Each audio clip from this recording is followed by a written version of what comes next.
We're going to start in chapter 4. Last time, 2 weeks ago, we started talking about Solomon, and last week we talked about his, basically becoming king. We talked about the promise of wisdom that God gave him because he chose right when he says, because he said he wanted understanding because he had to lead God's people. And so God gave him wisdom. He said, on top of that, I'm also going to give you riches because you asked for riches and you didn't ask for the life of your enemy or riches yourself or to be some great person. I'm going to give you that on top of what you asked for.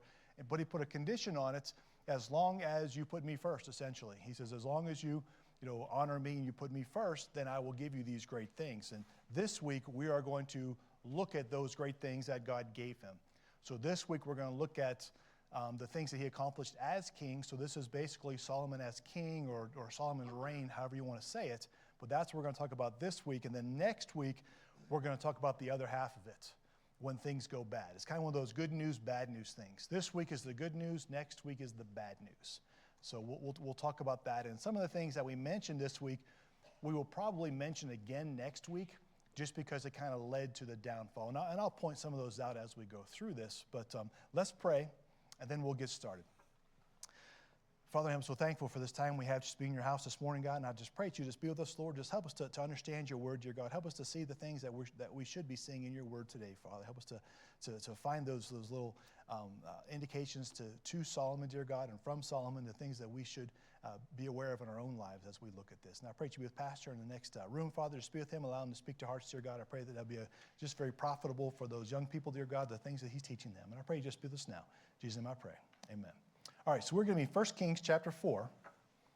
We're going to be in 1 Kings today. We're going to jump around probably between chapters 3 and 10, but not in that order. So as you can see, I'm starting in chapter 4. We're going to be verse 25 to begin with. Then we're going to jump back to the beginning of this. Then we're going to jump ahead and back and forth. And not because that's the way the story goes, but that's the way I'm telling it. How's that? So I will point it out where I mess up, where I say, I'm going to say this now, but I'm going to explain it in 10 minutes. But that's kind of where we're at today. So we're going to start in verse 25 of chapter 4 of 1 Kings. And it says, "And Judah and Israel dwelt safely, every man under his vine and under his fig tree, from Dan even to Beersheba, all the days of Solomon." So this is when we talk about, arguably speaking, Solomon is probably one of the most famous monarchs in history. I mean, Solomon's reign was incredible, and we're going to point out some things here as we go through this today. But it was an incredible reign. This is often described as, I call it in my notes, I called it a golden age. But maybe if we're talking about Israel itself, this is the golden age of Israel. I mean, this is, from Israel's standpoint, this is during Solomon's reign. This is when Israel was at its largest. This is when Israel was at its wealthiest. This is when things were done, incredible things were accomplished by Solomon. And why was that?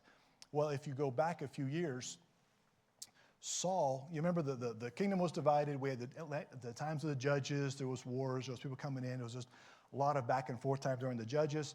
Then we get to Saul. Saul is doing his battles, but Saul, he came up short. Saul did not deliver like he should have delivered. He wasn't what was expected.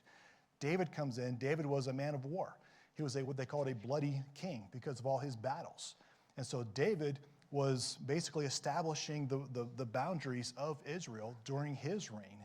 And during his reign, he did just that. So now here we are. Solomon takes over in a time of peace. So there are no battles. There's no wars going on in the land. And on top of all of that, there's no world power right now.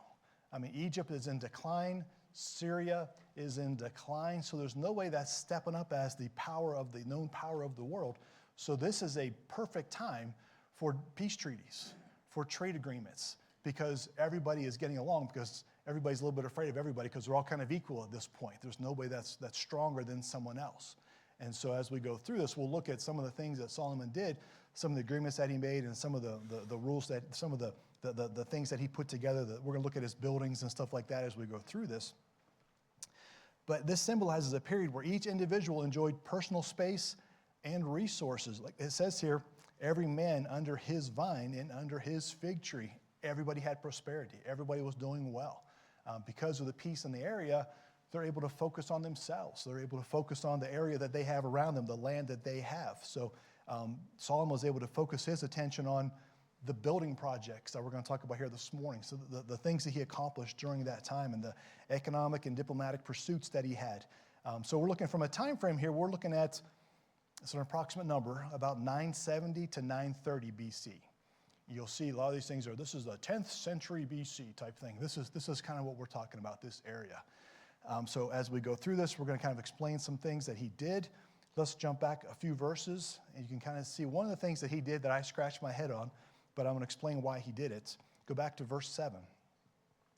It says, and Solomon had 12 officers over all Israel, which provided victuals for the king and his household, each man his month, in a year made provision.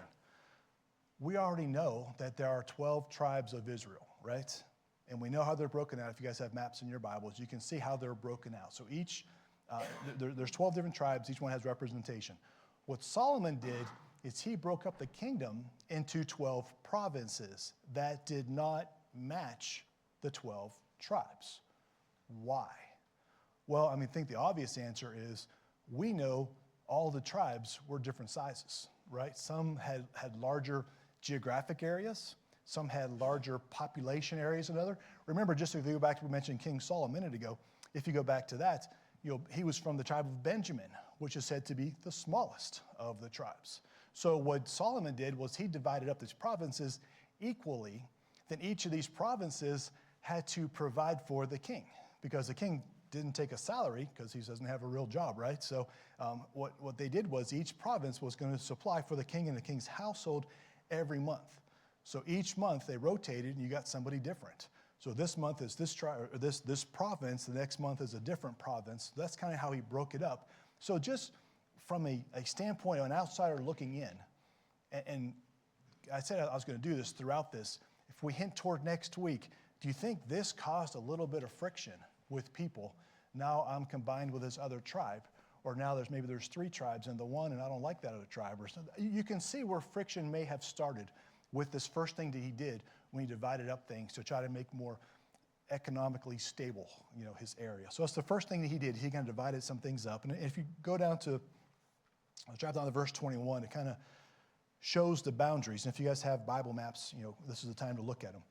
So Solomon reigned over all kingdoms from the river unto the land of the Philistines and unto the border of Egypt.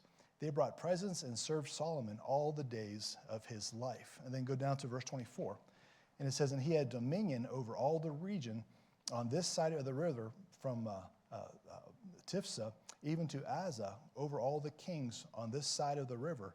And he had peace on all sides round about him. So you can see the areas, it's a large area that he was over. And this, like I said, this is where Israel was at its largest. This is where the things were prospering. This is where things were obviously peaceful and things like that. This was the time. This was the golden age of Israel at this point. So we're going to talk about some of the things that he did inside of these areas. Go to chapter 9.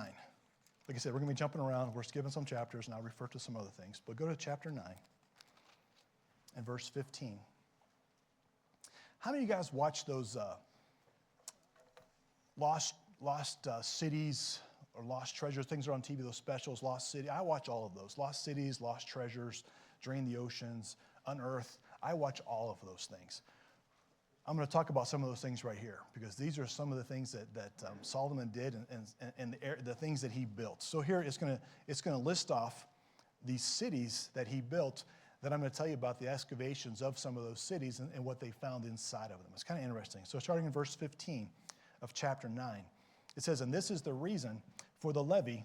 Okay, so I didn't get to explain the levy because that's later on in my notes, but I'll get to it, what the levy actually is. But this is the reason for the levy. This is what the levy accomplished, and I'll tell you what the levy was in a few minutes. So the reason of the levy, which King Solomon raised for to build the house of the Lord, 1, and his own house, 2, and Millo, and the wall of Jerusalem, we'll show you that, and Hazor, and Megiddo, and Gezer, for Pharaoh, king of Egypt, had gone up and taken Gezer, and burnt it with fire, and slain the Canaanites that dwelt in the city, and given it for a present unto his daughter Solomon's wife. We'll talk about that next week too.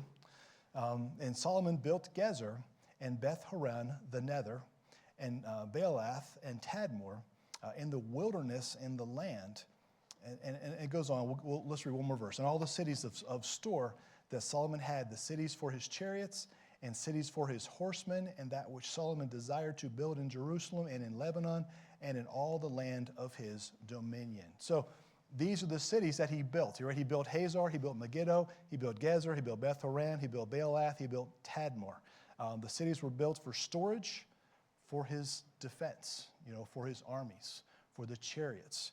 And with that, they did some excavation in some of these cities. In the city of Gezer, they found gates, they found defensive walls, they found a large administrative building. And then in Megiddo, they found also fortifications and distinctive multi-chambered gate.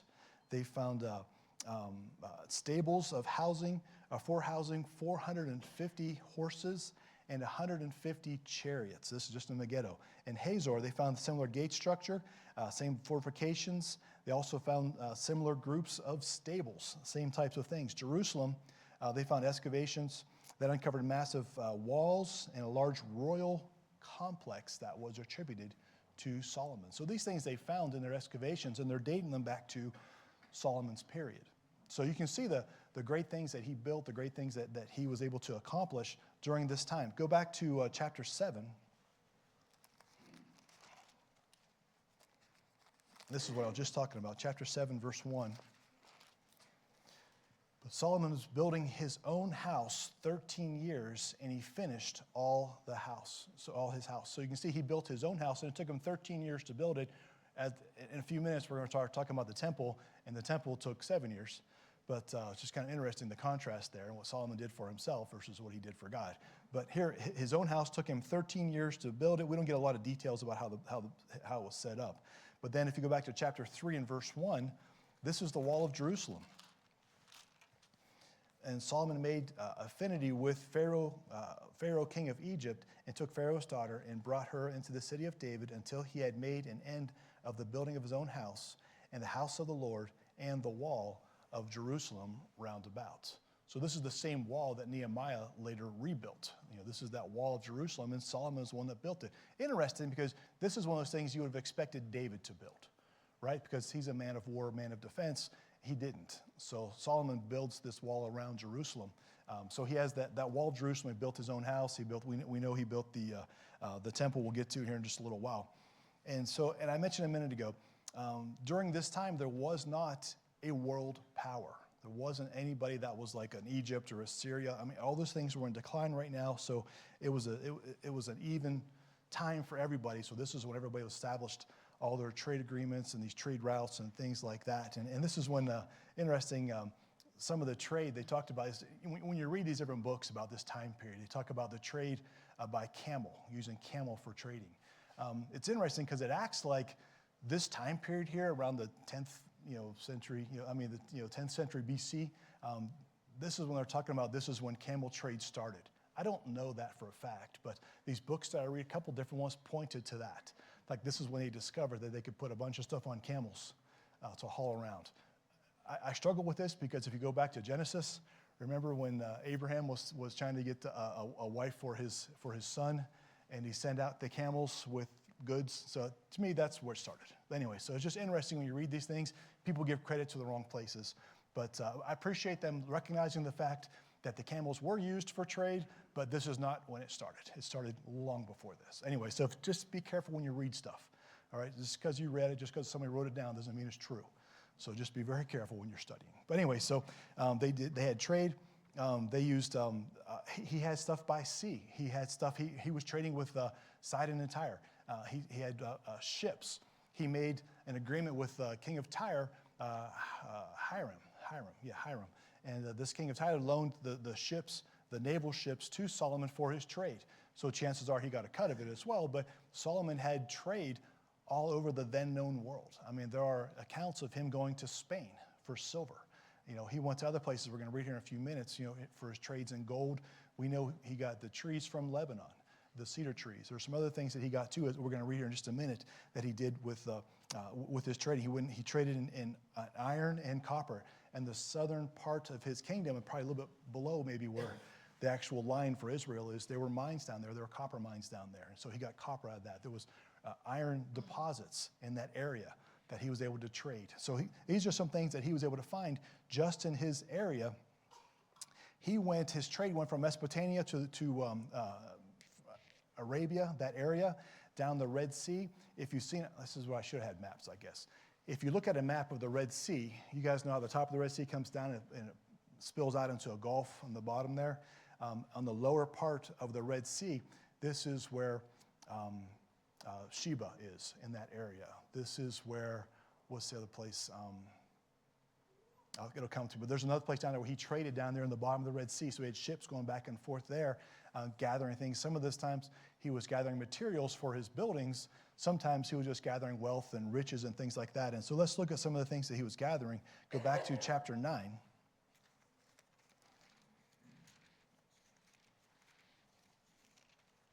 See, this is a Bible study, but this is a very concentrated Bible study, right? We're just in about 6 chapters, but we're going back and forth. So chapter 9. Verse 28. Ophir, that's the place I was thinking of. Ophir is also at the bottom of the Red Sea there. And they came to Ophir and fetched from thence a gold 420 talents and brought it to King Solomon. Jump down in chapter 10, jump down to verse 11. It says, in the navy also of Hiram was king of Tyre, that brought gold from Ophir, brought in from Ophir great plenty of almug trees and precious stones. And the king made of the almug trees pillars for the house of the Lord and for the king's house, harps also and psalteries for singers. There came no such almug trees nor were seen unto this day. So it's interesting. It's a very specific type of a tree. And it's interesting when you see things like this written unto this day, what day? Like today? Like, April 20th? No. The person who is the writer of this book. And the writer of this book, obviously there's debate over who the writer of this book is, but some believe the writer was Jeremiah. And Jeremiah was alive during the time of the exile. So, everything was exiled, and Jeremiah was during that time. So what they're talking about was from this point all the way up to hundreds of years later, probably 400 years later, 300 some years later, during the time of the exile was when all this was happening. So just keep that in mind when you see things like that. Jump up to verse 22, same chapter. For the king had at sea a navy of Tarshish with the navy of Hiram. Once in 3 years came the navy of Tarshish, bringing gold and silver, ivory and apes and peacocks. Where did they get those? And King Solomon exceeded all the kings of the earth for riches and for wisdom. We saw that 2 weeks ago. We saw that was the promise. Because you asked for wisdom, because you asked for understanding, I'm going to reward you with riches more than any other king of your time. So basically, you're going to be the king of this time.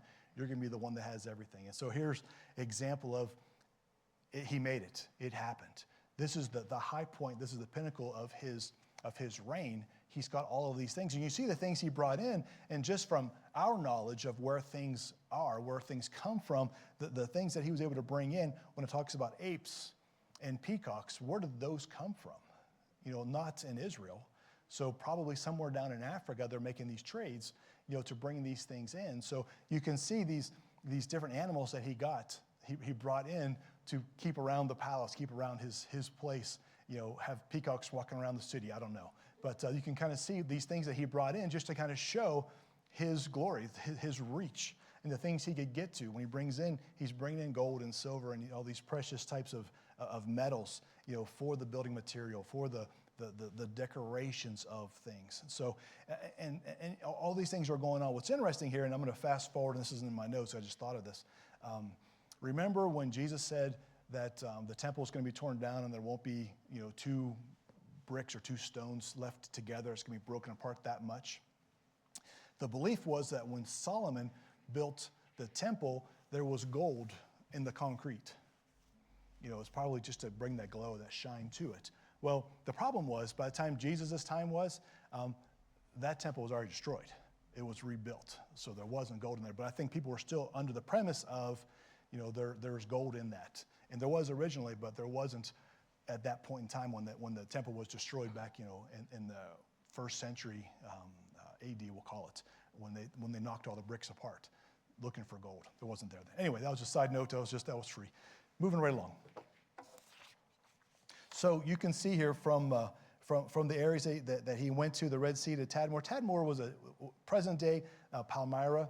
It's kind of in the middle of nowhere. It's like in the middle of a desert.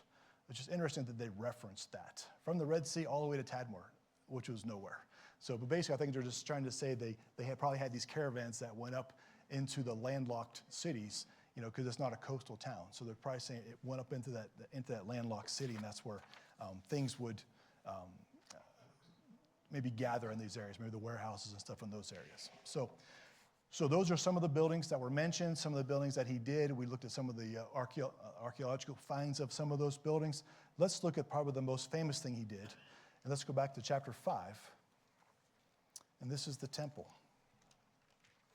Interesting, if you guys remember, David wanted to build the temple, for God. David said, I want to do this for you. Why should I have a house and you don't have a house? And so, but God stopped him and said, no, David, you can't do this because you're a bloody man and you're a man of war. So you can't do this. We need someone else to do this. And so David began, I used the word began, gathering materials for the temple. He probably selected the site. That part was probably done. Maybe had some of the plans drawn up. But then he wasn't allowed to do it, so he left it for his son to build for him. And his son, in this case, is Solomon. So Solomon is going to start gathering things up. And we mentioned a couple minutes ago about this levy. So this is where we're going to learn what that was. And we'll look at some of the things that may have come from that too. Some of the things that may have kind of started turning things south for him. Look in chapter 5 of 1 Kings, starting in verse 9. Actually, go back to verse 8. It says, And Hiram sent to Solomon, saying, I have considered the things which thou hast sentest to me, for I will do all thy desire concerning timber of cedar and concerning timber of fir.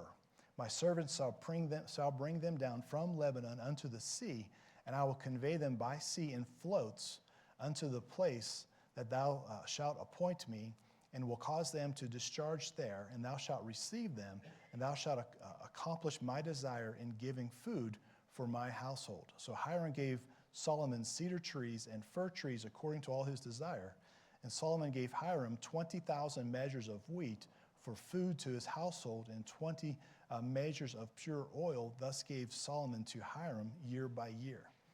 And the Lord gave Solomon wisdom as he promised him, and there was peace between Hiram and Solomon, and they two made a league together. And King Solomon raised a levy out of all Israel, and the levy was 30,000 men. And he sent them to Lebanon, 10,000 a month by courses. A month they were in Lebanon, and 2 months at home. And Adoniram was over the levy. And Solomon had 70,000 that bare burdens, and 80,000 hewers of mountains. Beside the chief of Solomon's officers, there were which were over the work 3,300, which were ruled over the people that wrought in the work. That wrought in the work. So, in a nutshell, what Solomon did was he had 30,000 men cutting timber for Lebanon.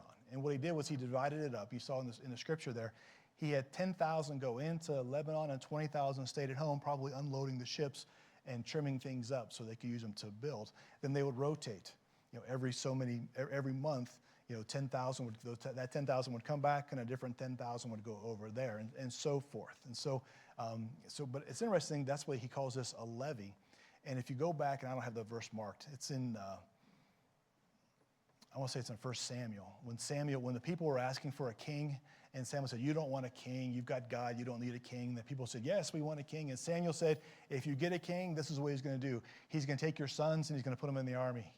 He's going to take your sons and he's going to put them to work in his palace. So you don't want a king. And that's exactly what Solomon did. And we'll talk about this more next week too. So he has this levy of people, of men that he has. And then if you read in other places, and I'll get there here in a few minutes, there was some cities that were defeated by Hiram and by David, the people that were left there, and Solomon used those men as servants, in the what we would consider like the servitude or the slave type of an agreement, where those guys would work instead of being killed. They would work for Solomon. So he had those types of workers too. But if you look at that first 30,000, then if you look at the next one, there was 80,000 cutters of stone. I mean, that's quite the job here. 80,000 guys just cutting stone, forming stone. Then it talks about 70,000 to 70. And these are, they called them general workers, but these are likely laborers. These are the guys that said they carried burdens. They were men of burdens. So they were the guys that were the grunts, if you will. They're the ones that went out and take this over there, haul this here.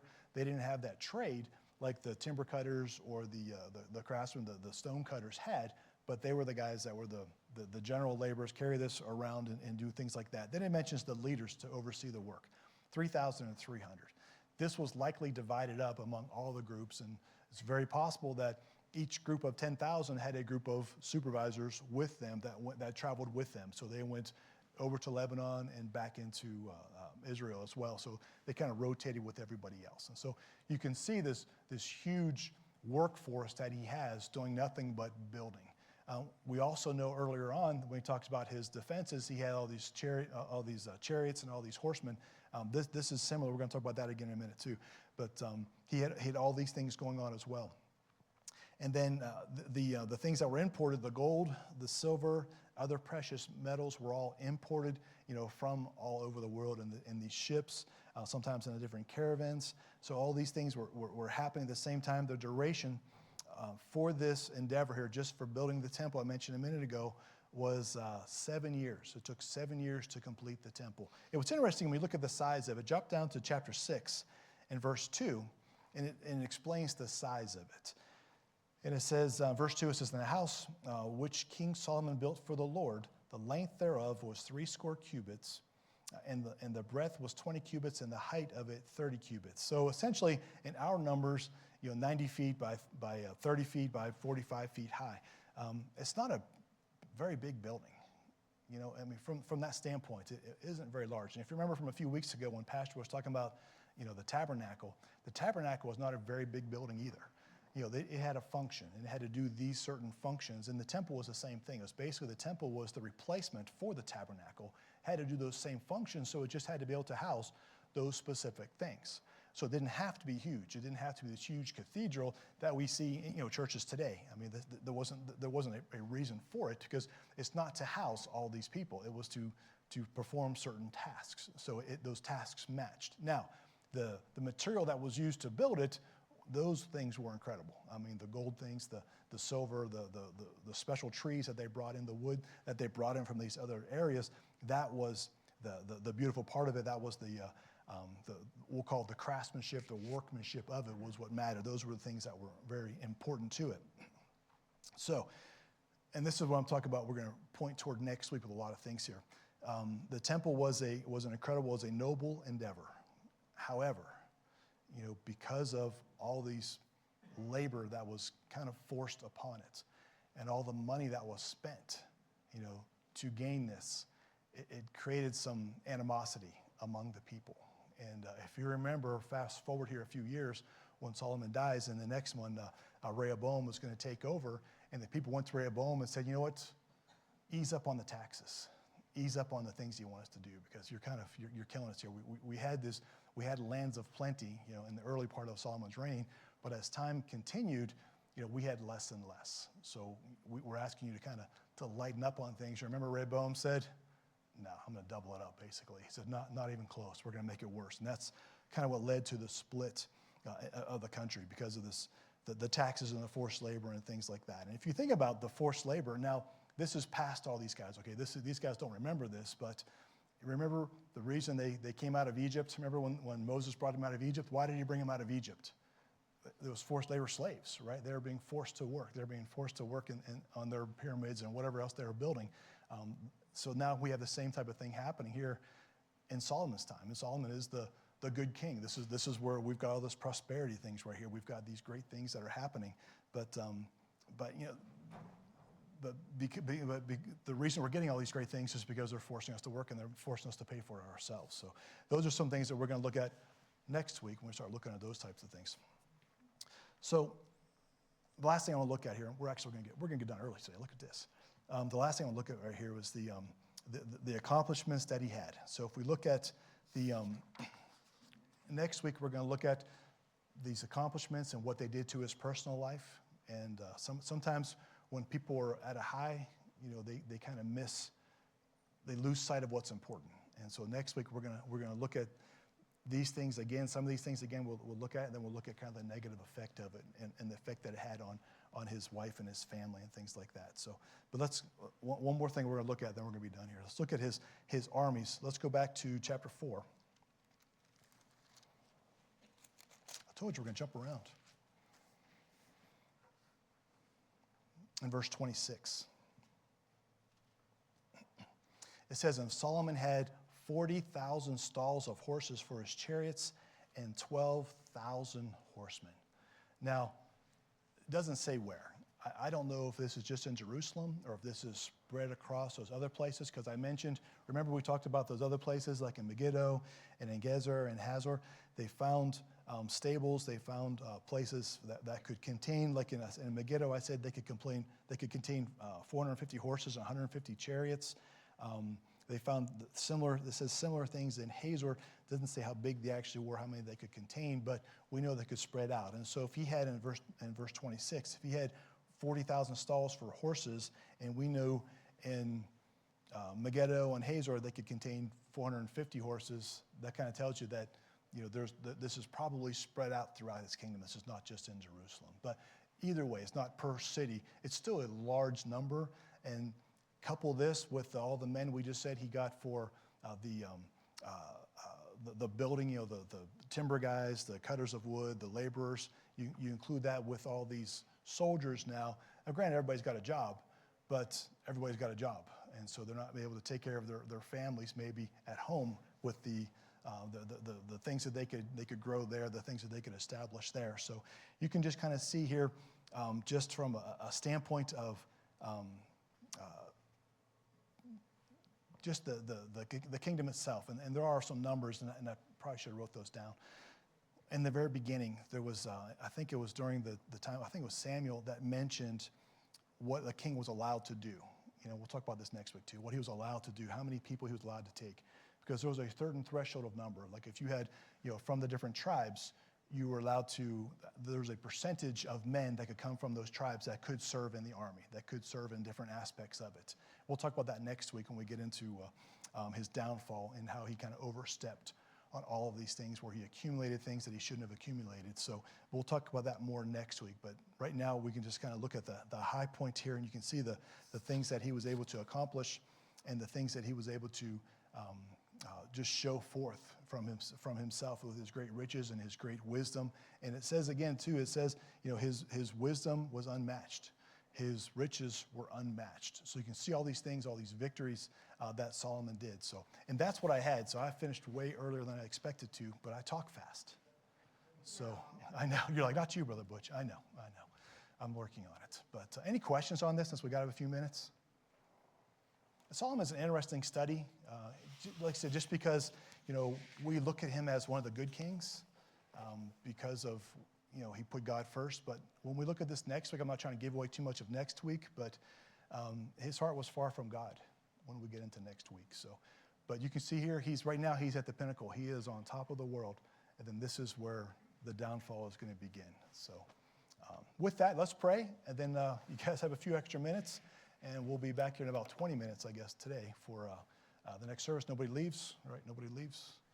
But let's pray, and then we'll get ready for the next service. Father in heaven,